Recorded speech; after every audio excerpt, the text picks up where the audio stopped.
Kebahagiaan kini tengah menyelimuti hati Alia Mas Said. Tepat Selasa, tanggal 8 Maret tahun 2022, kemarin, ia merayakan ulang tahunnya yang ke-20. Di momen bahagia itu, Alia mendapat banyak ucapan dan doa terbaik dari keluarga.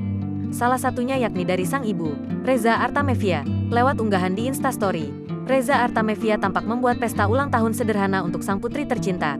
Di sana tampak balon-balon berwarna ungu menghiasi sudut ruangan. Reza Artamevia berdiri di samping Alia Mas Said mengenakan krop lengan panjang berwarna pink. Di depan Reza Artamevia tampak nasi kuning berbentuk huruf A dan segala lauk pauknya tersaji di sana. Momen manis pun terlihat saat Alia Mas Said menyuapi Reza Artamevia. Reza pun langsung memeluk dan mencium kenang putri tercintanya itu. "Happy birthday my sunshine," tulisnya. Dilansir Tribun Style pada Selasa, tanggal 8 Maret tahun 2022.